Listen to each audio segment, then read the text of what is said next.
pressure with that little experience of the vehicle and the track is superstar talent. I mean, that was outrageously good.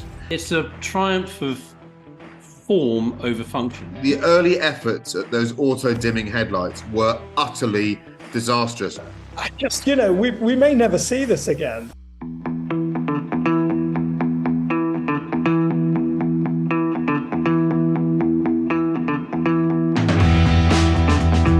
Hello and welcome to the Collecting Addicts podcast, episode number 33. One of us is on holiday, is sitting in a toilet and has had too many gin and tonics. If you're watching this, you can probably guess who it is. Edward Lovett. We've made some errors in the last few weeks. We're not going to correct them now, but just to warn you that coming up, there's going to be an error-strewn show where we apologise for the things we got wrong and we boast about the things that we might have got right. We're not going to do that now. However, we're going to begin with the thorny issue of headlight design. We've been there before, but this time we want to celebrate fancy headlight design, whether they're expensive or not. And also we want to talk about headlight effectiveness, which is arguably one of the most boring subjects we've ever tackled on this podcast. I won't have that.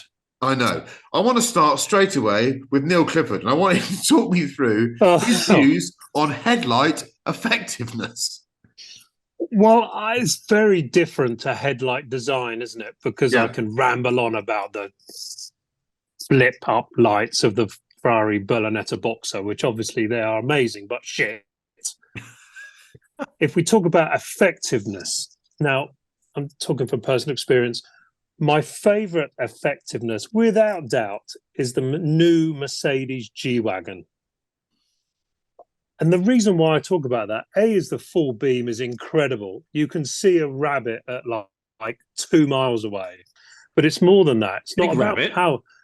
It's not about power. It's about that automated beam control. And I want to come on to talk about, do we ever trust that? Because we don't. In truth, we don't ever trust it. And your wife is always watching you when the blue light comes on and there's a car coming the other way and she's like, you got your beam on, you got your beam on. And you're like, it's automatic. I've got this special switch. Clever. It's frankly quite difficult, particularly in a Volkswagen more than a Mercedes, to know whether you've actually got that automated beam on. Because you get the blue lights, but then you have to get to the blue light with the A. And once you've found that ability to get to the A, it always is supposed to go off automatically, but you're always incredibly paranoid whether it's actually going to do it. And you're going to blind the other guy and he's going to start flashing you. But the G-Wagon, if anyone's got any experience of this, I know Chris probably has, it's got this amazing internal design in the light where the beam actually stays on, but it just shields the car coming the other way.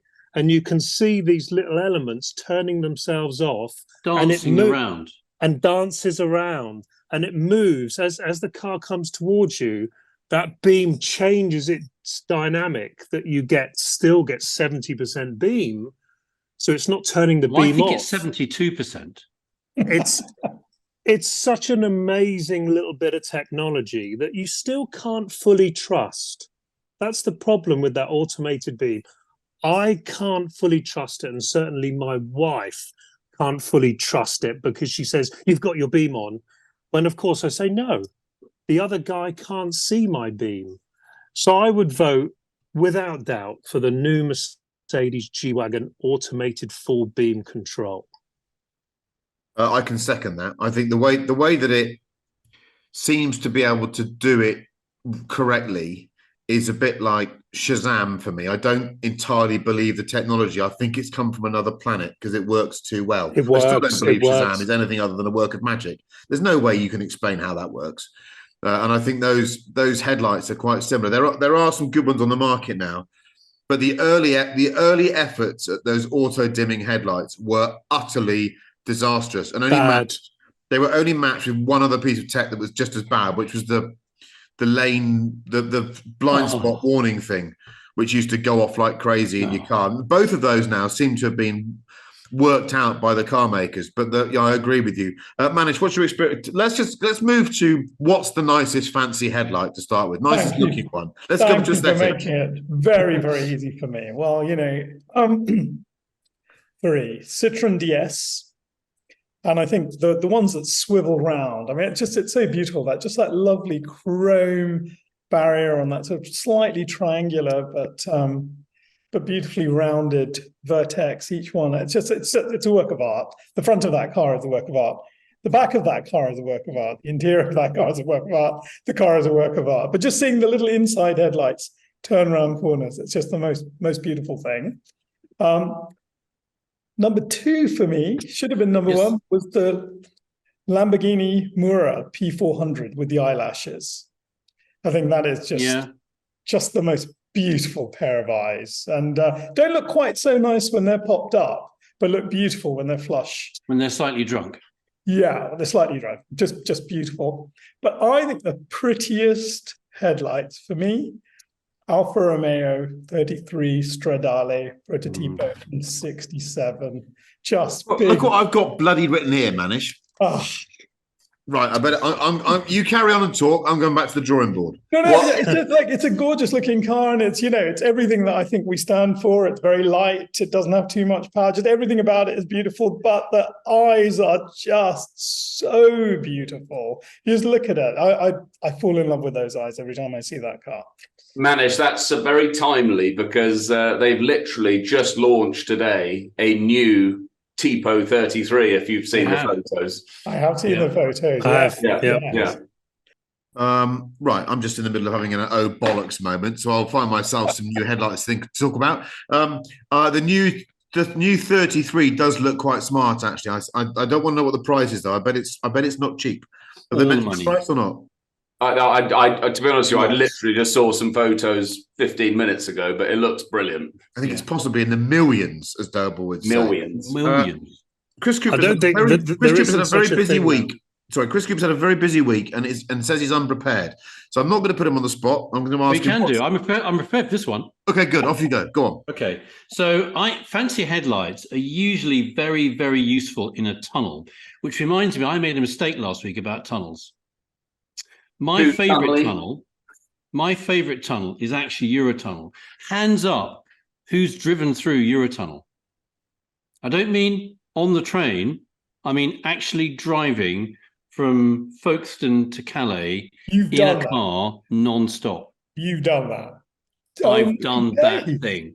That's like walking from the satellite gates at Terminal 5 rather than taking the train. It is. It's exactly like that. There's an extra tunnel underneath, and it's a service tunnel. And years ago, when I set up my consulting firm, we had a project with Eurotunnel to work out how many fire persons would it require to provide 24/7 cover from both sides. So they said, would you like to drive through a tunnel? I said, yes, please. So they had an electric those days, electric 106. It's so narrow in the tunnel. It's a 32-point turn. And you remember that TV series, The Bridge? Yes. There was one about the tunnel. And in the first episode of the tunnel, they find a body right in the middle, don't they? Well, they do. But really boringly, there isn't a line. When I saw that episode, I said, aha, I know that. There is no line in the middle of the tunnel. There's a little marker on the side to say you're halfway. And you think it would be straight, and it isn't. Anyway, so I thought we're correcting things this week. So I forgot to say Eurotunnel, because actually it is really, really good when you go across, whatever it is. The tunnel below Eurotunnel. Headlights. Right, so as ever, classic Cooper, you just answered a question from last week. Yeah, to be honest. Yeah. Right. Anything with a light pod on the bonnet, it's got to be the coolest thing in the world. Mm-hmm. Those 4 Casey Daylighters, Sibby Oscars, that generation, I'm that old. Those 4 pods on the bonnet, I think they're really, really cool. The trust thing is really interesting. I sort of do trust it because I like the sense of humor of the person who designed the algorithm for how closely the little shadowed bit follows the car coming the other way. It's sort of like, I'm going to blank off the other car, but they're just going to be able to see that I'm following them. Because you see the shadow following down the car, you think, that's taking the piss. The bloke who designed that is taking the piss out of the bloke coming the other way, thinking, I'm that good. I've got a little silhouette of your car. It's not just a circle. No, it's a silhouette of your car going there. So I kind of do trust them. It does. It's very clever. Yeah, the most effective one. Remember years ago, Monkey, when the Mulsanne, the last great Mulsanne appeared, you borrowed one when we went to a race in Germany. and I thought it was going to scorch the tarmac. I actually thought flames were erupting from the D, whatever it is, between Nuremberg Village and where the Dorint was. It turned night into day. So if we think about the most impressive advances in automotive technology, headlights are bloody good, aren't they? I mean, they are really, really impressive. That old Defender, 25-year-old Defender, it's not that old. Jesus Christ, it's sort of, you may as well be strapping a torch to the front. So I think headlights are great. But for prettiness and, wow, that's cool. Not quite a headlight, but anything with a 4-lamp pod on the bonnet. Who was the fast show character that used to walk around on a mall and go, that's great? You can imagine going, oh, headlights, they're great as well. They're great. Yeah. Headlights, they're brilliant. Brilliant headlights. They're brilliant. Yeah. Right, Edward Lovett, have another gin and tonic. What are your favourite headlights? To be honest, I'm not drinking, so actually I am now, but I wasn't, so don't blame it on that. I'm just in the toilet because this is where the best Wi-Fi is, or the loo, or whatever. Where is your router? I think it's the loo. I think we say loo. It's just there. Oh, I see. Why do you keep a fire extinguisher in the shitter? Is that because things get bad? Yes, that's a very good point. I saw that and I wondered if I should make more effort to sort of style the dog room. I don't think... Or have the fire extinguisher somewhere where it might be useful. So there's a few things here. One thing that I think we all probably like now, and it's actually it's a sort of a style thing, and most manufacturers sort of upsell you into these things, and I'm sure we never make the most of them, but sort of Porsche PDLS and the daytime running lights that you can have. All cars have daytime running lights now. However, you can pay Porsche another $5,000 to have them with sort of black rings around them and extra dynamic bits that chase you around the corner. And I'm sure most people tick those boxes. Neil, are you ticking? Well, I think the truth is you never understand what the hell they are. But you still tick the box. No. I don't actually. I genuinely don't, because I just think that's a proper rip-off. The laser ones sound like they should be space weapon. They're a bit Han Solo, aren't they? You don't have those.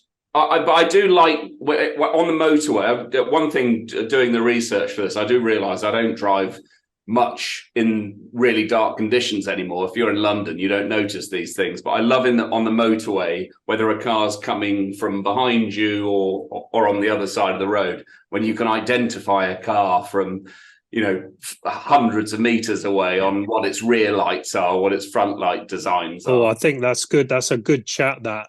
Car identification. That's another chat, love it. Don't drag us off. That's another one. Vauxhall Omega. And the other, obviously, we talked about S-Class last week or the week before, I think it was actually. And Mercedes really do lead the way in technology, and Audi have recently launched this light. It's called the Light Carpet, which is got chevrons in the lights to show you the distance you need to be traveling at. Mm-hmm. And then Mercedes have got this new thing which has got 1 million pixels on it, and you can project writing onto the tarmac in front of you. Is it programmable? It is. You literally can write. Google it. You can. They parked a car in the middle of Paris, and people were walking past it, and they were doing sort of hearts on the tarmac. That's not what we'd be drawing. No, it is not. Of course, it's not.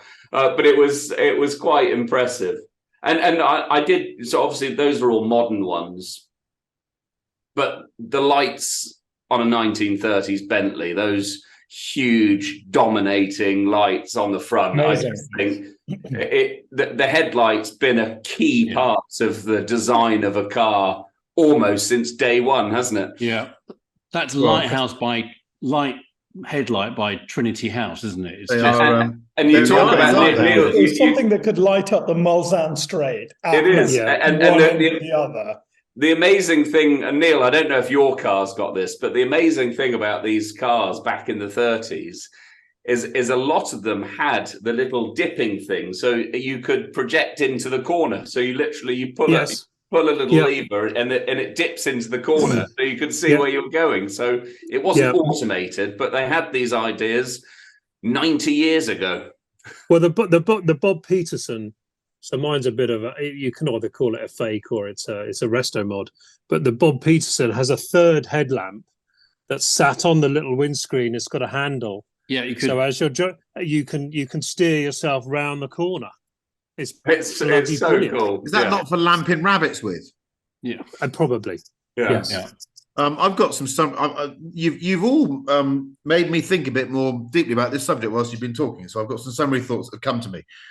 First of all, the Tipo 33 Stradale is, I think, the most beautiful headlight integration to the front of a car. I love the way it goes so low onto the front of the car. It reminds me of like Porsche 910s when you used to see Le Mans cars, and you'd think, is that bottom light actually on the ground? I also think the Porsche 928, we've had this before, I think the Porsche 928's pop-up headlight design, and just I think what reminds me is that actually what's behind the headlight in a pop-up design is important as what's in front. And what's so gorgeous about the 928, you've got that lovely conical shape behind the headlight that you see when they're it's a bit like seeing an arse cheek from behind. You're like, oh, that's a bit sexy. The modern headlight design is phenomenal, and it's interesting that Chris identified the Mulsanne, which is now a car that's over a decade old, and had fantastic headlights. If you drive a Mulsanne now, they don't seem very good. They're not. No, and the progression in headlight power is remarkable. Yeah. So it's a boring denominator of progress, but it's absolutely the case. They are modern headlights are phenomenal. And I again, to refer to what Neil and Edward were saying about ordering new cars with headlights, I did a few years ago have a new car where I ticked the sort of full MF headlight design. I thought, I've never had one of those before. It was a 911, and I ticked the box for the full laser melt everyone in front of your headlights. And when I took delivery of the car, I didn't really think anything of them. I just thought they were just good headlights. I got quite used to them. That car got destroyed, and its replacement didn't have the fancy headlights, and still doesn't. It's the yellow car that I use daily. And I miss those fancy headlights on a daily basis. Whenever I'm driving, I do a lot of driving at night, and I really miss. It's one of for me, the two things that I will spend, three things I'll spend money on a fancy car. One, ceramic brakes. I'll always have ceramic brakes. I know they're expensive, but I think they're brilliant. I'll always have the best hi-fi, and now I'll always have the best headlights because I think they're potential lifesavers. And also, they make the whole experience more pleasurable to me. They do. I think there's a fourth. There's a fourth there. Go on. Seats. Seats, okay, yeah, but seats are sort of pertinent to shape, aren't they? Whereas I think the others, I just have the best you can. Sorry, Mr. C, you were saying? There is this sort of progression of expectation. Anybody who's watched a 24-hour race or raced in a 24-hour race, it does get dark, amazing enough, at some point in the race. A few years ago, not many years ago, there was almost, particularly at the Nürburgring 24 hours, there was almost this perverse machismo to say, we haven't got extra lights on our car. If our drivers aren't good enough to drive, they should know where the track goes. We'll just get a faster driver. And I always thought, that's bollocks. Just make it easier and make it more comfortable. And now at Le Mans, they've all got these LED stuff, and everybody now in proper professional racing has got. We used to get laughed at when we had a big light pod on the front of the car, or the drag of that at night. But can see where I'm bloody going, and it just it's less fatiguing. So I think that expectation of it's not meant to be hard, it's meant to be easier. So good lights. My mid-range point on this is that, I had anti-reflective sort of lenses put in. They're very slightly yellow actually because they're better for driving at night. I've just found since we've had LEDs though, if you're on the wrong end of that, that really your retina's being blasted by 10 gigawatts of light. It's not very nice. It's really not very nice. But they've definitely perfected the lens effect for oncoming cars, so it's less jarring than it was. The first Xenons, as they called them, Mercedes C-Class had them, and they were just so blue and bright, they were hideous. But I'll give you two examples of old and new headlights before Edward says something.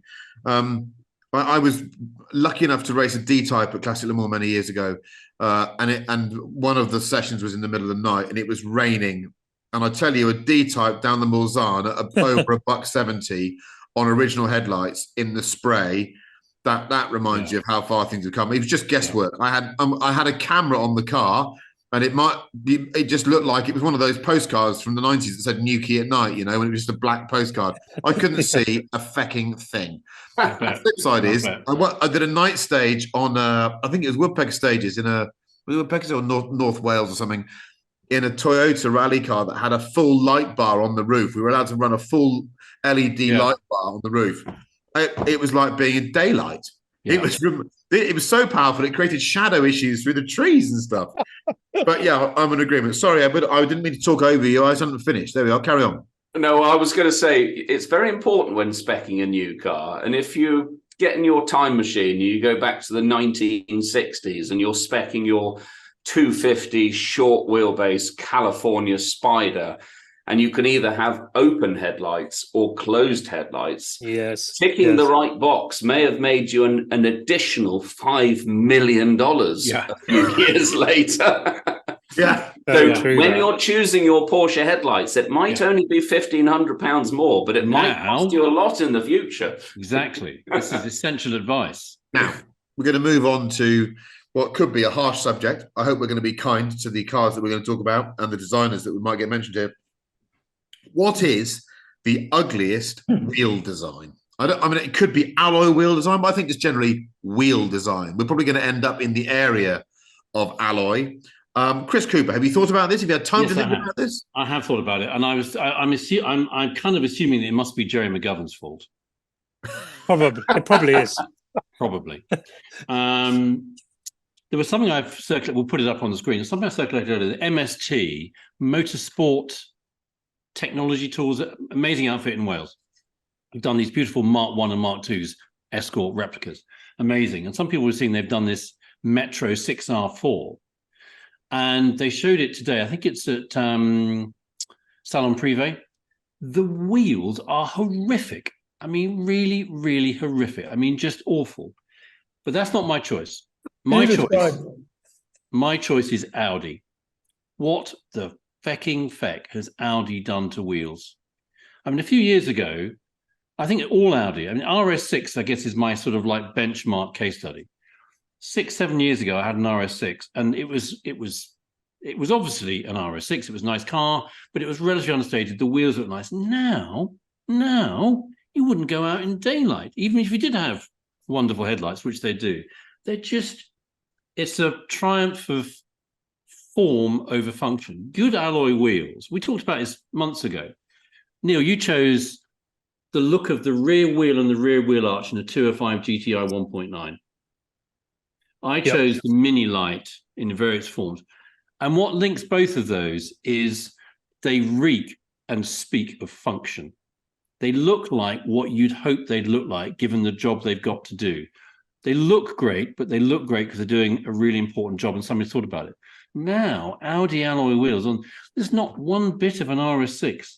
Most importantly, the wheel. I just think they're just preposterously, pointlessly ugly. And I don't think it's just because people have run out of ideas.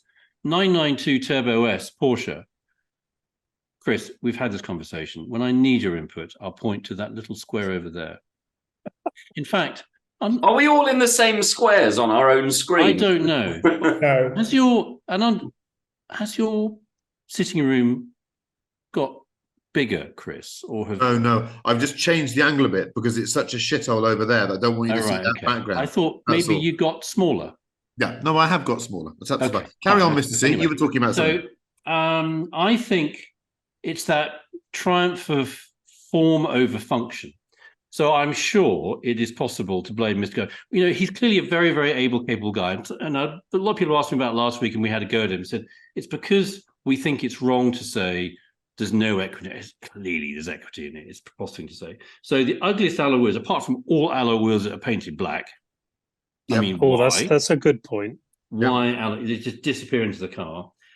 Audi, I do think. Come on, you can do better. You will do better. You must do better. Neil Clifford, what's the ugliest alloy wheel? And the key here is to give us one, not like Mr. C did there. Give us 7. Give us 1. I always do. I always do 1. I know. As you know. I know. Now see if you can guess the car. This was a car that came out in 1980. So It really was at the beginning of my peak love of car. This was a car that replaced, it's French. It's the French car, 1980. And it's a very, very modern Citroen CX. No, very, very modern interpretation of what was a beautiful classic. So it was a completely different. It was like Sierra from Cortina. Alpine A1 something. It's a Citroen. It is a Citroen. It's got to be a Citroen. No, not Citroen. So it begins with R, French, and Rover, Renault. So I adored the Renault 15 and I adored the Renault 17. In fact, it was the first car that I experienced electric windows in, the Renault 17. Renault Fuego? And those Fuego. wow. Fuego. Well done, man. Okay. Thank you. Work. Now, I instantly disliked this wheel from the moment I saw know the it. one you mean. And I still absolutely despise it because it's just trying too hard to be space age 1999 cool French thing. And I've got a picture of it just to show how bad this wheel is. Yes. Look at that. Can you see that? Is that writing in the middle? What are the two black stripes? God only knows. That's two black stripes. It's the only thing that this wheel contains. I don't mind that wheel. I don't mind it. No. You know, I struggle. So bad. I struggle with hate. You know, I don't like to think of bad things and horrible things. But this wheel, the minute I saw it, I've disliked it ever since. And that's probably 40 years? Yeah. It's a long time to hate that. Sitting down for the weekly therapist session and going, right, what are we talking about today? Your family? No, the alloy wheel on the Renault Fuego. It's been growing a pustule for 40 years. Fortunately, you never see a Renault Fuego anymore, do you? Unless you go to Lille or somewhere where there's still a farmer with one or something. I think you said Neil, you don't like the word hate, which is I can't remember what we actually wrote this in our WhatsApp. I'm pretty sure we didn't put the word hate in there because hate is a very strong word. Ugly. Ugly, I think we put. Can I go now, Chris? Yes, you can, Edward. You're chomping at the bit. Go on then. No, I'm not. I'm not. On your toilet seat, what's the worst alloy wheel? This is a good one, by the way, and none of you have clearly done your research properly. I bet you I've got the same one written down. Ford Ka. Oh, that's good. That's good. Yeah. So Ford Ka did a teddy bear wheel. No. You've got that wrong. You've conflated two cars. That was the Ronal teddy bear wheel that you could get on a VW Polo. It was not on the Ford Ka. It is. Well, are you 100% sure? On my research, it was on a Ford Ka. But anyway, it's the teddy bear wheel. That for me, one thing that is interesting is that it probably is similar to the headlights. When you go looking for things and you've said to yourself, right, I want to find a wheel I don't like the design of, I actually found it very difficult. Even wheels that I didn't like 5 years ago, 10 years ago, 20 years ago, they actually look quite good on those cars today. And even Chris and I saying that about the Renault, Neil, like, actually, in context, that kind of looks quite cool. But there's one other wheel which is quite controversial. When they launched the prototype photos of the Porsche Taycan with I think they were black, with the white rims around. Mission E wheels. No. A Taycan. It was a Taycan. Yeah, it was. It was a Mission E wheel on a Taycan. Yeah, a white car. Black centers and white rims around. Mission E wheels. It kind of they looked pretty cool in those prototype photos. Yeah. But the actual execution of the production car, because I don't know if you can even get them in white. I think they're just silver on the outside, but black. You can have the white bit in the body color or white. You can. Yeah, but the ones I've seen on them, they look in reality in everyday life. I think they look terrible. Yeah. Yeah, that is a shit wheel. Yeah, that is a good one. That's a very shit wheel. Shouldn't be. Manish, what would you like to say on this subject? I've already found a rather beautiful pair of eyes for an Alfa Romeo, but I think Alfa Romeo also make one of the ugliest modern wheels, and that's the 4C with the 10 spokes. I think they look Yes. horrible. You've got Yeah. 5 spokes with a very slight curve in them, like, modern turboprops. And then you've got 5 shadow spokes behind them. And I think there is a thing, isn't there, about wheels where 5 is the kind of perfect number. We talked about it before, those beautiful Lamborghini wheels with exactly 5 holes carved out of them, Ferraris with their 5 spokes. But putting 10 in and pretending to hide 5 of them, what is the point of that? Yeah. What is the exact point of that? I just said they're the worst. And just a close runner-up for me is that absolutely awful Tesla truck. Have you seen it's got septagonal black hubs on it. It's just ugly as shit. We need to go and drive one of these ugly. trucks, Chris. Also, first use of the word septapanal or whatever Manish just said on the podcast. Lovely. Yeah. Right. I think all of you have done a great job there. But you've missed the 2 obvious ones, and you've missed the absolute winner. And I'm really surprised actually that Neil Clifford didn't get this. Okay. You did say he was only allowed 1 wheel. You didn't let him break the rules. 1995 Ferrari F512M with that sort of throwing dart center to Yes. it, which is one of the biggest aberrations of a Ferrari wheel ever. It just looks wrong. And it comes immediately after the 512 TR, which has one of the most beautifully simple alloy wheels ever made. So I think for me, the F512M is the one. It's an inexplicable piece of wheel design. It looks aftermarket. Looks like it was put on by someone that was pissed. However, I saw it also looks like one of those karate. It does. It's like a throwing star thing. Exactly, yeah.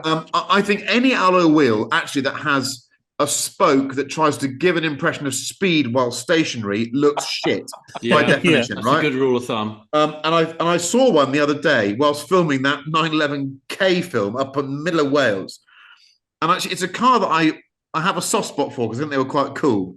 But they're an unfortunate combination of a wheel that's too small. And you can have a nice design wheel, but if it's just swamped by bulbous bodywork, and there's a point in time when that happened in the 90s, it looks a bit wrong. And it is, I hate to say it, the Fiat Coupe 16 valve. Yeah. I saw one up on the moors, and I just thought, Jesus Christ, that looks horrific. I'm not going to show you a picture of said vehicle and its wheel. And I think, like me, you will go, what happened? I know the wheel. Look at those. Yeah. Look at those. They're doing trying to give us speed while stationary. They're totally lost in the bodywork. Yeah. There's about it's quite a cool car, that though, isn't it? That's a great car.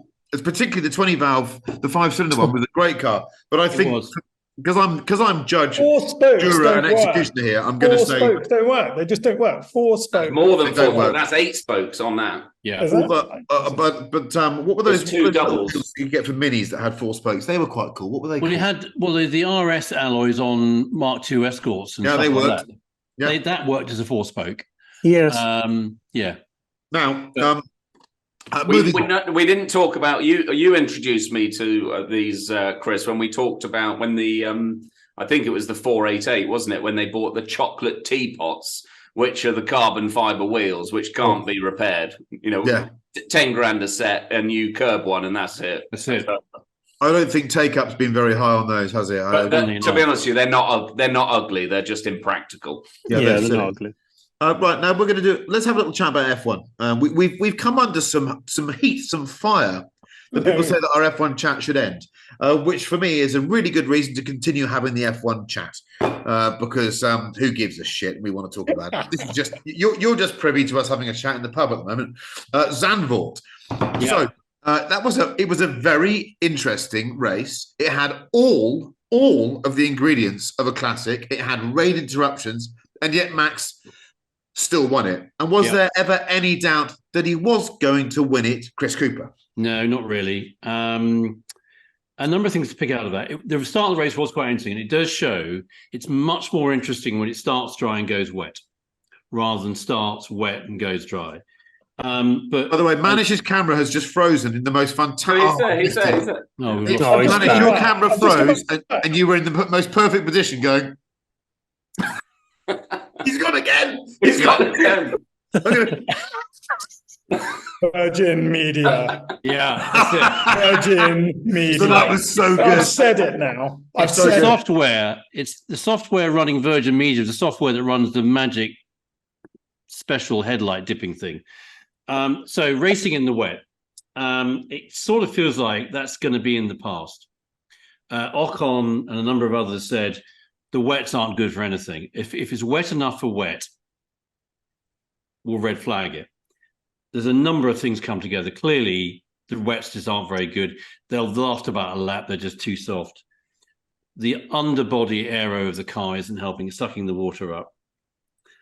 Personally, I watched this week a replay on Sky of the 2016 Brazilian Grand Prix.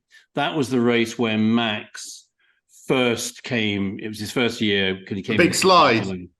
The big slide coming on through Junção, whatever it was, onto the straight, and got it exactly sideways, and then brought it back and carried on. I mean, that was a wet race. There were people Raikkonen put it into the wall on the pit straight. I can't imagine. That was 6-7 years ago. I can't imagine now the regulators allowing, and that's really sad. So I think we've lost something there. I just think, Max is great. I mean, he was a second and a bit ahead of Perez in quali. He's bloody good. He's at the top of his power. Bloody good. He's got the team behind him. Other thing, just before others say what they think about the weekend, other things of note in the sport. I understand, I think next week, the FIA will say they have no objection to an entry from Andretti Cadillac or Renault Cadillac, whatever it is. And that's going to be interesting because both the promoter, the rights holder, Liberty, Formula One Limited, and the regulator, the FIA, have to agree, otherwise the team doesn't get in. It's hard to see the teams allowing Andretti in. The current Concord agreement, everyone probably knows what it is. It's the agreement between the regulator, the FIA, the promoter, and the teams as to who gets what money. That runs out end of 2025, is it, Manish? Exactly. And at the moment in that agreement, there is provision for another 2 teams, 24 cars, I think, 20 at the moment. At the moment, that agreement says a new team has to bring 200 million to avoid dilution of the funds of everybody else. That was written a million years ago. And now all the teams think, hang on, it's not 200 million. It should be 500 million or 600 million. So I think right now there's zero chance of another team joining for lots of reasons. Once the Concord gets rewritten, I suspect that 200 million will go to 500 or 600 million. And it's cheaper than to buy another team, which is, I guess, what everybody wanted in the first place. So interesting race while it lasted. Max is just, he's mega, isn't he? He could have all that pressure, all those people willing him. There's even there's a compere. You see the guy with the orange suit. There's a compere, not the circuit commentator. There's a compere halfway around the circuit, whooping up the crowd. And he still didn't put a foot wrong. He's bloody good. I'm gonna say something now because normally I leave it to the end. But a couple of things I thought. First of all, Zandvoort as a circuit to watch Formula One on has never captivated me at all. But suddenly, some camera angles this last weekend made me think what a fantastic driver's circuit it looked. The banking, technical. I really saw the cars working, and it looked. And I had a much greater impression of the physical strain they were going through as drivers. It looked like a real workout. Max's driving was mesmerizing.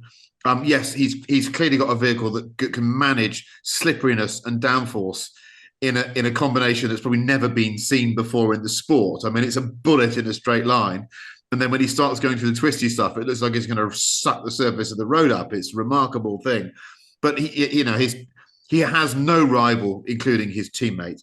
And actually, those are the conditions during which, in any other dominant season, that would be the blip on the record of the one that was going to win everything, and he still won it. And that has to tell you something about his dominance, doesn't it? Because he was offered every opportunity to throw it away or make a mistake, and he didn't. And that's why the young one from AlphaTauri should also be given a massive pat on the back. Because I thought he was brilliant, Liam Lawson. To drive under those circumstances, with that pressure, with that little experience of the vehicle and the track, is superstar talent. That was outrageously good. Yeah. So I think the only thing that disappointed for me was the actual race results. I just wish someone else had bloody won just for the stats, but actually they weren't going to. Max was just too damn good. Manish. I've noticed recently quite a few people in F1 saying, "Oh, Perez isn't that bad," and Max, they must be doing something to Max's car or to Perez's car. They don't have the same car. And I think this race showed you the absolute difference between the two of them. Perez isn't a bad driver at all. Not at all. He's won Grand Prix. He's supposed to be very good on his tires. He's an all-around super competent bloke. But what you're seeing with Verstappen, for me, is the most acrobatic driver since Senna. And that's what I see him. He's doing things with the car that it's just acrobatic. It's the only word to describe it. He has such control over that car. He can make it go in at very, very funny angles and just correct it. He's just at one with this machine. And I kind of agree with you. The only disappointing thing about this race is that I did think some of the helicopter shots made it. I think I shared it with you guys. It looked like a circuit that had been carved out of a golf course. It had that kind of quality of heather and whatever else. But a lot of sand dunes. It's a lot of sand. Exactly. So no, I thought it was a pretty damn enjoyable race. I agree with you, Chris, that it looks like wet racing is going to be a thing of the dim and distant past very, very soon, which is such a pity because Senna was such an exceptional rain driver. Schumacher was such an exceptional rain driver, and I think it's going to be a pity if we don't get to see. Yeah, Lewis at Fuji in 2007. Absolutely, when Alonso chucked it off every left, right, and centre. And Lewis was just unbelievably. It just, to just come back to that rain driving thing. I got myself in a pickle when they cancelled that Spa race, and I wrote something on Twitter, and everyone jumped on me. I think I wrote the slightly Martin Mennel thing was, "Well, you're paid to do this. You should go and do it." That was I phrased it poorly, and I didn't get my meaning across. My issue is that the benchmark against which people are judging what conditions you should drive in is that you should be allowed to drive absolutely flat out, and everyone says, "Well, your tires fill up with water and you fall off." But when I've raced in the rain, I don't get to the speed at which my tyres might fill up because I know I'll fall off. Yeah. Now, and I think this is the problem, that everyone it's so competitive, this sport, that it's not acceptable to trundle around 3 seconds off the pace. You have to go at the same pace as everyone else. And if that means you fall off, you fall off. That's really strange way of approaching the sport. Completely agree. Totally agree. Completely agree. But you know what? I think when we look back on this year, and you said that at some point Max is going to stop winning, and it's almost certainly going to be a complete surprise as to who comes second. It won't necessarily be Perez or Alonso; it'll be somebody. But I do wonder whether we will look back on this year and sort of say, yes, at the time it was incredibly boring, but my God, we saw someone at a peak that it's true. Just, we may never see this again. This sort of, in some ways, obviously, I hope we don't. Of course, I hope Mercedes catch up next year. Of course, I hope, Alpine find a big step. Everybody finds it, but it is just, 9 on the trot. And somebody said that if at Monza he wins, wouldn't it be beautiful if it was Vettel who gives him the trophy because he shares 9 with Vettel? If he gets 10. Sebastian gives him the winner's trophy. It'll be an amazing thing. But I do hope we look back this year and just go, I think... Is that the championship this weekend, is it? Yes, it's Monza. It's Monza this weekend. Yeah, so if he wins, that's it. It's done. Oh, no, the championship. Oh. No, 10 in a row. 10 in a row. Sorry. 10 in a row. He can do it in Japan, can't he? He can complete it in Japan mathematically, can't he? Yes, I think he can. Yes. Yeah. Neil Clifford, any thoughts on the racing other than the fact that Lewis's age is looking increasingly unlikely? Yes. A few things. It was exciting. It kept your ass on the sofa for a lot longer than normal, which was good, wasn't it? It would be great if they replaced DRS and got rid of it and just introduced rain, wouldn't it? They could have wanted to do that. Do you remember he said he'd love to put What was it? Sprinklers. Yeah, on sprinklers. motor racing circuit. Yeah, poor Yeah, Rick, those I've got things. The things that you have up an Italian mountain where they produce the snow, but you just turn the rain on. Yeah. That would be cool because we'd all watch it every week, wouldn't we? Ferrari, I mean, it's like the Monty Python show, isn't it? without being They're that back. funny. They're back. That's a bit tricky. I think, as always with Italy, it's either immensely, amazingly, beautifully executed wonderfulness or a complete and utter disaster. And they're in the utter disaster moment, aren't they? They just can't do one thing right. Yeah. They've got the wrong drivers. They've got the wrong leader of the team. They're fucking everything up. It's all a mess. And someone at some point is going to press the atomic button and change the whole thing. And the other thing I was thinking is, if you interviewed Daniel Ricciardo, you just wouldn't give him a job, would you? Because he's, if he come up on something he could do. If he come up on LinkedIn, and you go, oh, that's got quite a good CV, and you got him in face to face, you'd be like, nah, Not another one. he's gonna fuck something up. It's gonna That LinkedIn. Oh, he's not going to be racing for the next 3 races, is he? No, come on. I mean, I suppose. How about a penny for thoughts for Lawson though? As this race engineer comes on and goes, this could be a tricky opening couple of laps. He's never started a Formula One Grand Prix before. He's sitting in the lowest, longest, most immobile F1 car ever made. He's got 1,000 horsepower. It's turbocharged. He's got no traction control. I'd have just parked it and gone, fuck it. He's got a mad Japanese bloke for a teammate. You just go, I'd have just driven it straight onto the first corner and gone, sorry about that. I fell off. Now where's the canteen? Yeah. So absolutely fair play to him. I thought it was wonderful. Yeah, right. I seriously, I totally agree. Any thoughts before we move on to our next subject? Alpine, they've looked racy this season, so it's good for them to have a decent result eventually after not taking each other off the circuit. I think that circuit just looked mega from the camera angles. We need to go and do a track day there. And my boy Gasly got a podium. I love exactly, yeah. And then obviously, Neil, you're writing off Ferrari, but they made a big move this week. They are going to now be wearing their Le Mans winning race overalls and donning the yellow colour. So that is going to be their big strategic move of the season. But obviously, if they can win Le Mans in red and yellow colours, then surely they can win a Grand Prix. It's all about style. God. Yeah. I thought Gasly's the audio of Gasly's celebration in the car was almost out of control, wasn't it? He just this sort of shrieking guttural noise came out of the cabin. No sense of words. It was just so much relief. It was lovely. Yeah, it was brilliant. I'm not an idiot after all.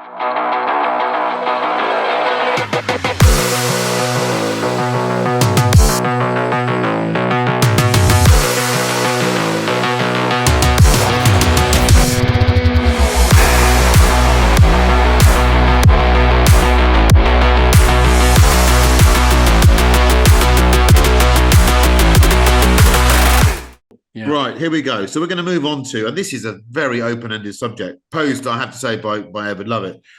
What's the cheapest car to run? There's so many variables here. I don't quite know where to begin. So I'm going to pose one to start with, because as you might have seen on my social media, I'm writing a book. And earlier today, I had to ask Edward Lovett a question about the value of a car that he sold. This car was a McLaren F1, which I think he sold for somewhere in the region of £1.5 million. That car, that was in 2012. That car is now worth probably £20 million. So I would say at the top of this particular segment that if you were to buy that car and just run it as a daily and maybe have 7 engine replacements, 14 new interiors, 8 resprays, and do 1 million miles in it, that's still the cheapest car you'd ever run. And I'm not sure that's beatable. So I think this is an open-ended question, and I want to know how Ed Lovett's how are you going to approach your question, Edward? Well, for the seller who's listening, do feel free to send me a box of chocolates. I think we know him. That's a good angle, Chris, actually, and that's not even that's not really cheap to run because the entry cost is still an awful lot of money. So I'm not, but obviously you made a profit. So it's the opposite of cheap to run. It's very profitable to run. I'm going to contradict myself here because there's a car I've been after for a while for all the reasons that it's cheap to run and it's really interesting. And we've talked about it before. However, I found something out that makes it potentially not so cheap to run. And this is a Volkswagen XL1, which is a hybrid, the least aero drag on any production car ever built. The 1 litre car, I believe. Correct. Full carbon fiber, 300 miles to the gallon. Now, that's the sort of car that should be the cheapest thing to run.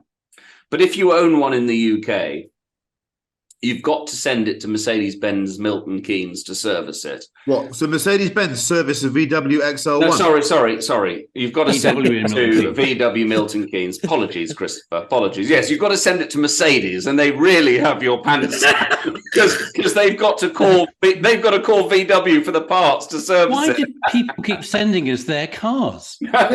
Anyway, there's another one of those fucking Volkswagens outside. What do they want? You've got to where Edward Lovett is. I know. They just sent me a Tiguan as well. So we had one on the platform the other day, and I really wanted to buy it.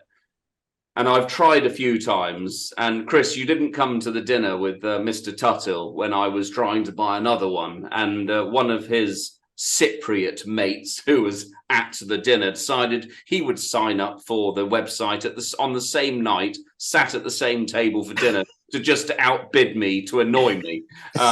So anyway, this was my chance. I was going to win this time. But I couldn't find out how much it was going to cost to service the car. And I really needed to know because I didn't want to get myself in a position to buy the car to find out I've got a $5,000 service or something to pay. I still don't know how much it costs to service. What I do know now, after delving into some forums, that is if you want to change all the brakes on the XL1 and also the regenerative braking system that's fitted to it, how much do you think that might be? 30 grand. Neil? 12 grand. Christopher? 56 pence. Manish? £15,000. Chris Harris, that was a very good guess. It's £31,000. So close. The car that should be the cheapest to run, it still might be, as long as you don't need to service it or send it for a brake replacement. Holy shit. Also, what about the bodywork? I bet that fancy carbon fiber. I mean, if you had a knock in one of those corners, that'd be terrible. Yeah. Right. Neil Clifford, what do you think is the cheapest car to run? No, I can tell you what the cheapest car to run. I've owned two. And this ones or two, the same one twice? No, actually, you're good question that because it's normally the same. It's normally the same one twice. No, I've had a yellow one and I've had a green one, and it's a Japanese version of the XL1. It's the original. The Insight. It's the Honda Insight 1, which you know what is a magnificent, amazing little car. Yeah. And I bought them both off eBay. And my wife is like, oh my God, not another one of those things. But you've got this gorgeous little cloth interior. You've got a LJK set right gearbox of a little, rifle bolt gearbox. You've got this cute little dash. It's as light as a feather. You go to the petrol station and it's 32 quid to fill it up. And you do 400 miles. And you've got that lovely sport of actually enjoying driving along, trying to maximize your miles per gallon. Yeah. And you can get it up to on the A41 between Chris's house, the M25 and the Twing turnoff. You can get it up to almost 80 miles per gallon, particularly when you're going downhill. And actually, it's a beautiful little thing. You bomb along at 70 miles an hour, doing 70 miles per gallon. And they're $5-6 grand. And I'm sure I'll be criticised with find me one for $5 grand because my prices are normally 2015 on this forum. But they're 5, 6, 7,000 quid and they're magic. I remember doing a story for Autocar about what car had been sold at the greatest loss once you take into account the development cost of it. And I think the Insight won it. Yeah. I think even compared to a Veyron, when VW was losing money on Veyrons, the money they spent getting the Insight right, and just the quality engineering was extraordinary. It's really great. We should all buy one. Oh, Chris, you need to turn your light on. We can't see that. You're just showing us a blank screen there, Mr. C. Was it that one, Neil? Yes, with the little spats on the back. With the spats. They look are like super spats. cool.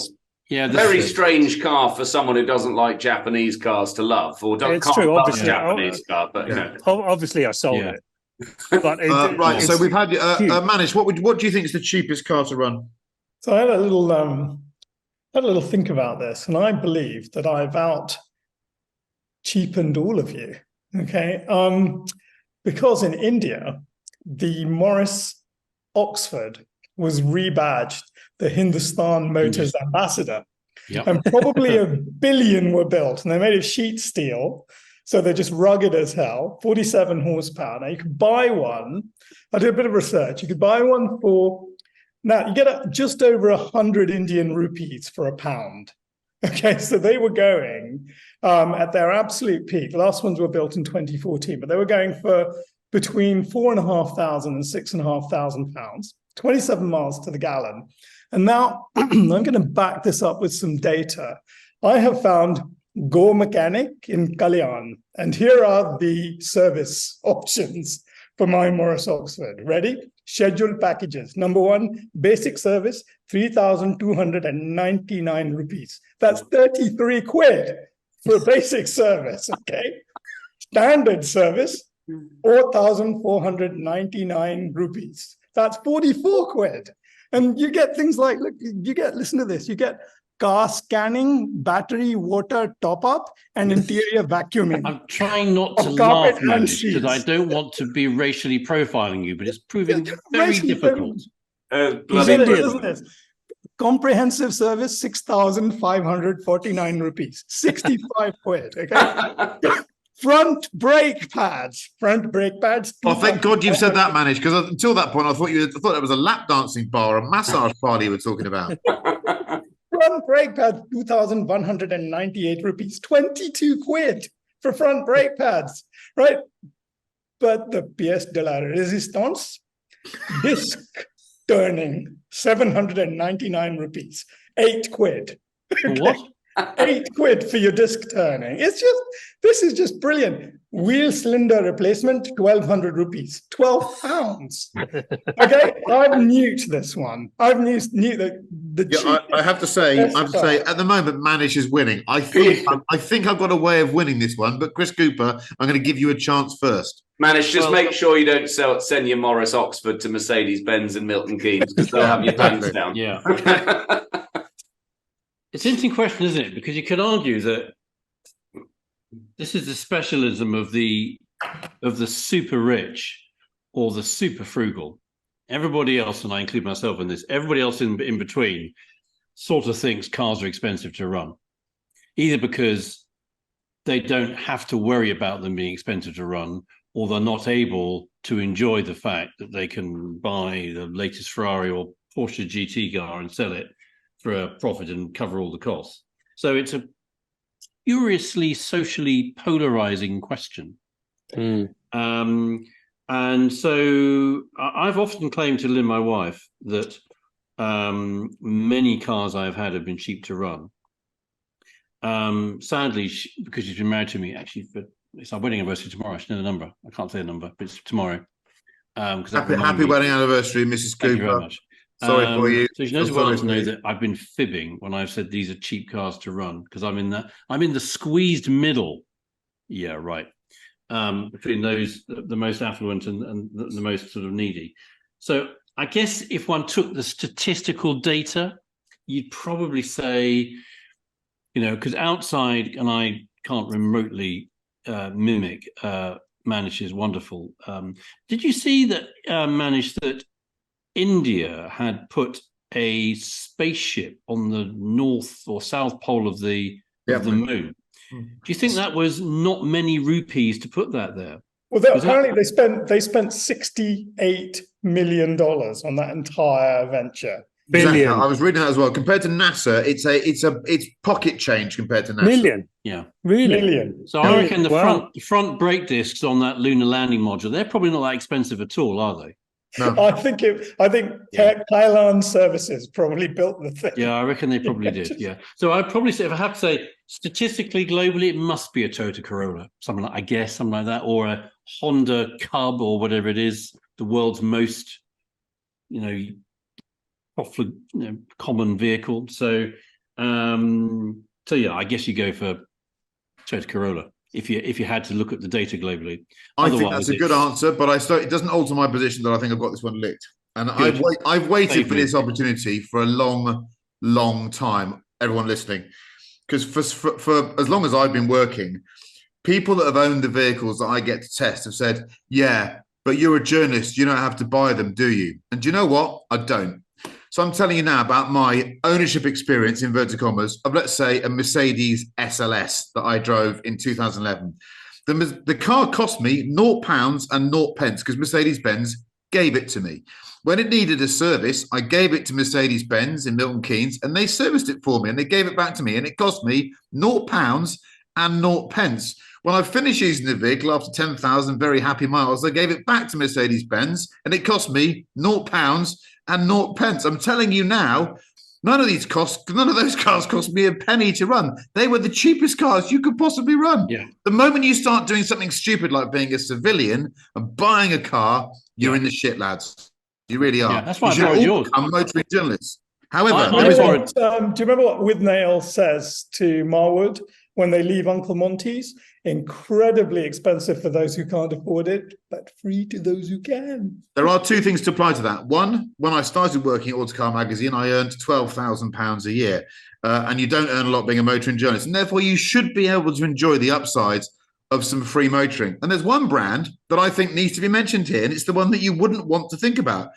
Ferrari, when it introduced 7 years of free servicing to its cars, that was revolutionary. Because actually, if you try and do the belts on a Testarossa or something, it's a 5 to 10 grand job. And that was taken away by Ferrari. It was a remarkable piece of sort of financial engineering, I think. So that you could argue that if you bought a Ferrari with them being so reliable, I reckon you could gamble that in the first 5 years, your maintenance costs would be they're just nothing at all, aren't they? No. Well, and they just put 100 100 grand on the price of the car when they did it. Yeah. Oh, God, Neil, why do you have to be so negative? The Brits are very well behaved, and they like to do all their services when they're recommended by the manufacturers to do their service intervals. But if you go into Europe and buy yourself a 10-year-old Ferrari that's done 3,000 kilometers from you, it's probably never visited a dealer, because they'll say, well, it says the first service is 1 year or 6,000 kilometers, and I haven't done 6,000 kilometers yet. So they just don't bother sending it for a service. Edward, does Switzerland count as Europe in that analysis? Yeah, it does, yeah.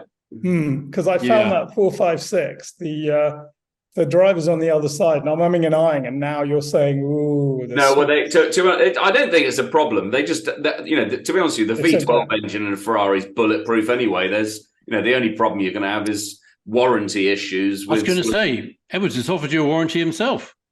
Right. We're moving on. We're moving on to the two-car garage.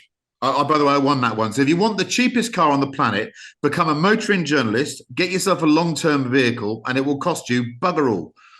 or borrow one from a journalist you know. Yes, there is that.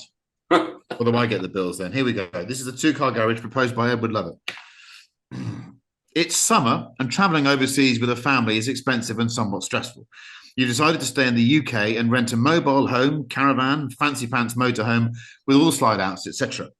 You need a practical wagon to be 5 up in, dogs, food, shopping and shelter from the rain when you've decided to have a day away from the caravan. You also need the perfect Cornish lane eater. Glad I said that right. 2 seats, brackets 1 even is fine, and open. Budget is flexible, but you've agreed to keep it under £50,000 to keep the missus off your back, could be the mister, for being cheap and not spending it on a fancy holiday. Edward, you can answer your question first. Yeah. I also just came up with after that one to say, you can also say what type of caravan, motorhome, or vehicle you've decided. So I'm going to start with that, and I've decided on this holiday I'm going to rent a earth roamer, which is one of these wild things they have in the US. You can't get them over here. These huge trucks. We'll put a photo up here. But earth roamer. Is it like have a composting toilet in it or something? Is that like a Ferrari roamer, or is it a different? It's an earth roamer SX Explorer. Ah. Anyway, the Cornish country lanes, and probably no different in Devon, Neil, they're quite tight, and you want to be able to carry some speed whilst a car's coming towards you in the other direction without closing your eyes. So the practical car, I think it's got to be a Defender. I think it's perfect for the dogs. It's boxy, it's narrow. You can see all the corners. So I think that's the car that I would have down here to stick everything in. How are you going to get that with your £50,000? You can't get. You can get a cheap 110. Look, don't you worry about the rules. I said 50 grand, but actually, maybe I don't feel apologetic for spending the money. What's the cheapest 110 Defender out there at the moment? Okay, I'm going to 20 model. Grand. Yeah. I'm probably going to have one of those Orange Adventurer ones for 69,950. I put the budget aside. I've changed my mind. I've got rid of it. You're also sitting on a toilet. Carry on. Correct. Yeah. What's your lane eater, for want of a better phrase? So now I could have stayed within the budget here, and hey, why bother? No, exactly. And I could have gone for... We'll take that from anyone but you, Cooper. Okay, carry on. I could have had an aerial Atom. But to be honest with you, I don't want an aerial Atom. I want a Nomad down here. Because I want to put the surfboards on the roof. I want to drive onto the beach. I want to be able to get... I probably want to take to some dunes. So I've spent 100 grand at the 50 budget. And I've got a nice 110 Defender and a Nomad. So Cooper, you stay there for a minute. Neil Clifford, can you please drag us back into reality here? Yeah, please. Yeah, just weep for the economics right. of this country. I'm completely sticking to the rule. Yeah, I always do that. And if you talk to dogs, they don't like 4x4s. They like estate cars. Yep. There's more room. So I've really thought hard about what cool estate that I want, and you can't get a cool old Volvo that's going to probably be good enough to last you, unfortunately. You know, they're all 5 grand, 960s, 940s. I even went back to the 240s, but they're all sort of shit and they're all going to break down. So what's the best estate car, really? It's a Mercedes. And then I'm like, okay, what's even though you want a practical car, you want it to have an edge, you want it to have a coolness, you want other blokes to look at you in the petrol station and go, oh, bloody hell, I wish I had one of those. So I think I've had this car before, actually, because I'm sure Chris was at the launch of it. He's normally at the launch of everything. C55 AMG. I think it's a wonderful car. I've never had one. Okay, it doesn't have CarPlay, but what else? It's got a V8 AMG engine. It's not that big. The dog's happy in the back. It's got a nice noise. It's got 4 exhausts. So, and there's one available at Edward Hall Motors. Second generation C55. Yeah. Yeah. I had a couple of those. The first one ceased to exist, but the second one was nice. It's a lovely car, and it's 25 grand all day long. They exist. I know a part of my things I lied about edition that we do in a few weeks, where I always get my prices a little bit incorrect. Maybe I need to add VAT. There is. I can send you the glasses guide from the 21st century if that helps. Yeah, exactly. So I've got 25 grand left. And in Devon or Cornish roads, what you need is what do you need? You need something that's loud, that people can hear you coming the other way. And there's no better car. And I know Mr. Cooper's had this one before, but I've never had one. I've still got the itch, like a sort of bad bout of eczema. A TVR Griffith. It's just as a 20 grand or 25 grand. convertible car that's loud, that people can hear you coming the other way. It's gorgeous. It's beautiful. They've been rebuilt about 10 times by now, so it's probably reliable. Outriggers, essential. Yeah. And it's just a gorgeous thing. So I think a C55 AMG and a TVR Griffith, I think, is unbeatable. None of you guys are going to beat that. No, you also stuck to the choice. rules. But props to you for sticking to the rules. I mean, love it's out of control here. Manish, can you stick to the rules or not? Yeah, I'm going to stick to the rules. You probably wouldn't buy one of these for central London because you probably couldn't insure them, or you might as well leave them unlocked because they're going to get nicked. But I think in the Cornish countryside, you'd be all right. And it's the first time I'm going to buy one of these, but it would be a Range Rover Vogue SE V6. And I found a beautiful one, 2017, 41,000 miles on it. It has everything. Including a 105-litre fuel tank, which you probably need, silver with black leather interior, and it was £40,000. Oh, you've spent a lot of money on one. Quite big for Cornish and Devon It is Lake. quite big. I'm not sure Manish has been to Cornwall. Okay, what's the other car? That's not my Cornish country lane eater. Okay, that's the one that goes and glues itself to my motorhome or whatever it does. It stays parked. I think there are plenty of ways of eating Cornish country lanes. Plenty of ways. And I think, I've heard about the rattling, battling one. I do it in a slightly more relaxed way.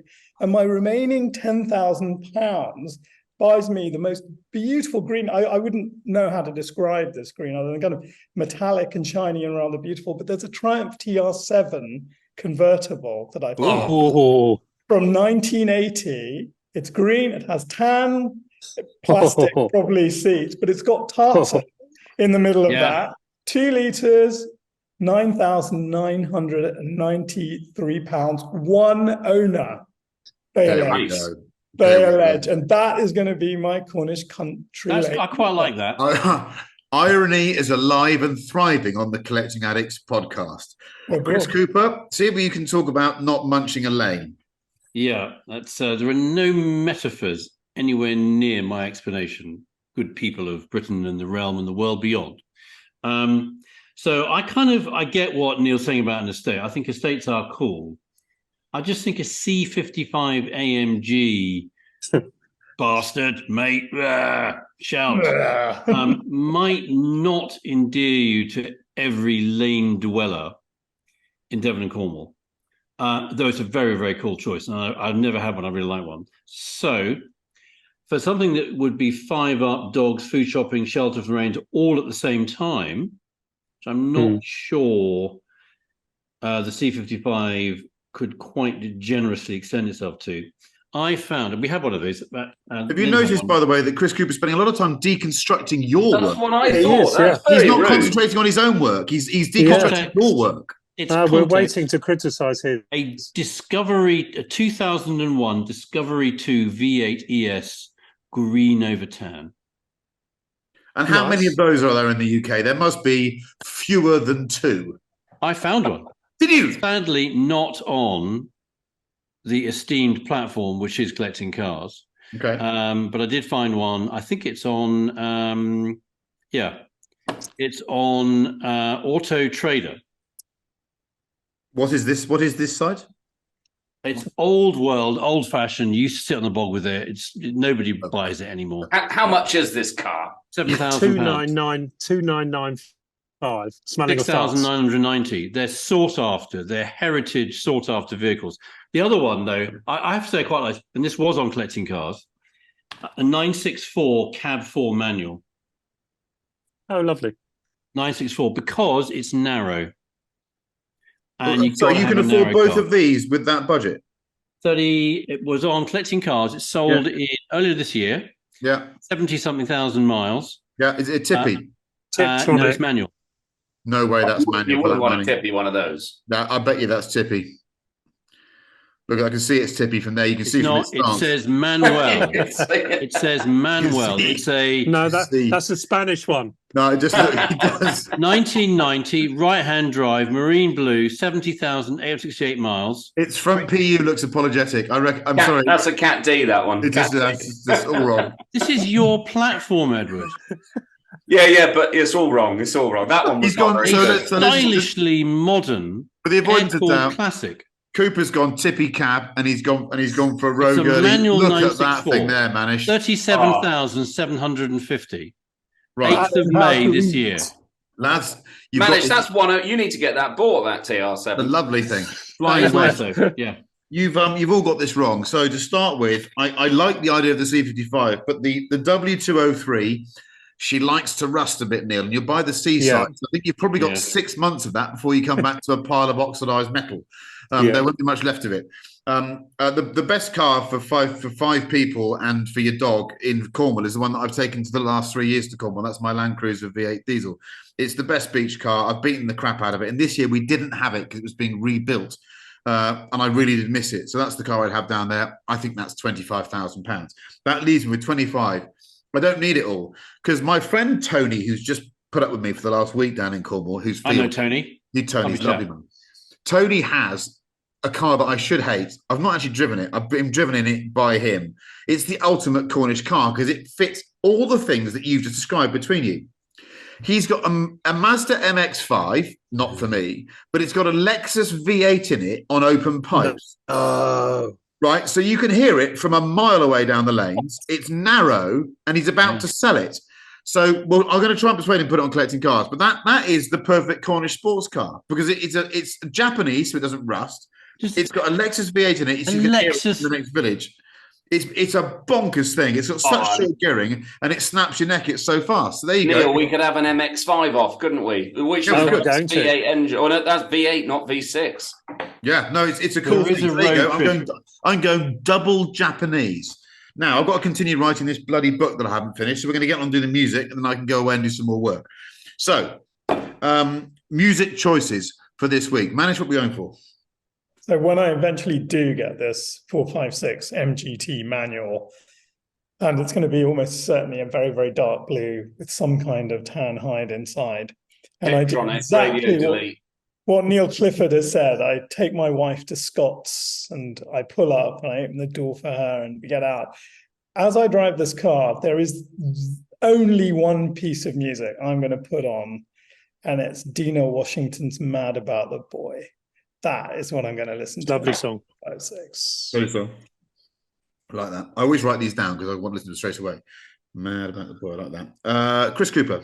So, the Tom Cruise film about Barry Seal. You know, he is the American pilot turned CIA agent turned amazing Pablo Escobar. American made. Brilliant film. Yeah. Brilliant film. There's a bit in that which I like. It's on one of my playlist things. And when I'm in the last bit of going down to Cornwall on the Rosen Peninsula, a nice sort of windy twister, it's about 10, 12 miles the last bit. There's a bit that's played in the film where he's flying his twin-engined... I know the one you mean. Cessna, low level, and he's bringing one of the consignments in to drop it over the Everglades. And it's a track called Heading to the States by Christoph Beck.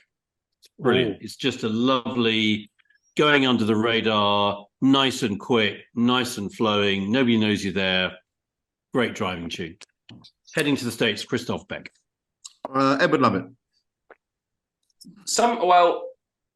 I do get obsessed by music sometimes, and I have to play tracks over and over again. And last week I said Fred again, so I've delved into a world of Fred again. You're not doing Fred again. I am doing Fred again. He's bloody good. And there's one called Clara, The Night is Dark. Chris, listen to that on Spotify once this call ends. It's bloody brilliant. Right, I'm done. I'm writing these down. Neil Clifford, what are you going for? I'm going back in my 90s zone. I was thinking this morning at 4 a.m. I'm in New York, so jet lag to hell. What's really my just music that I love to drive to, love to sing to, and I couldn't think of anything better really than Morning Glory by Oasis. Yeah, it's a very, very powerful track, and you instantly reach for the window to put the windows down and turn it up every time. I was Great one. a student of the 90s, so I totally get it. Listened to it so many times. I'm going 80s cheese. I am an 80s obsessive. I think when it comes down to it, I think the 80s was just the best. I love the cars, I love the music, and I love the fact that it wasn't smug with hindsight. The 80s was always doing what it wanted to do. The 80s wasn't trying to reimagine the 70s or the 60s. It was just the 80s. And I think the most 80s pop song that I just adore, and I listen to this probably at least once a week, is Level 42, Something About You. I just think it's an absolutely magnificent pop song. It's brilliant. And I always listen to it in my 80s cars. So if you've got an 80s car, go and pop on Level 42, Something About You. Level 42, kids. Yes. Just mega. Edward, you've got some housekeeping to say. Yeah, before we sign off. So it is the 30th when we're recording this. This goes live this Friday, the 1st. We are doing a live podcast at Hampton Court this weekend, the 3rd, at midday. If you want to go onto the website, into events, and buy a ticket from the Concours d'Elegance and come join us at Hampton Court. And I believe we're also going to attempt to do a podcast at 10 a.m. on the morning of the 16th. Keep your eye on the website. We're doing a big coffee run at Bicester that weekend, so come along anyway. I'll certainly be there. Hopefully Chris will. And if we can do a podcast at 10 a.m. on the 16th, we will do our very best to do so. That's my housekeeping, Christopher. That's the that's the end of episode 33 of the Collecting Addicts podcast, brought to you by Mike's Hot Honey. This is super hot honey. Get some for your pizza. Mike hasn't paid me to show you that, but I do love Mike's Hot Honey. Have a great week, and we'll look to hear from you soon.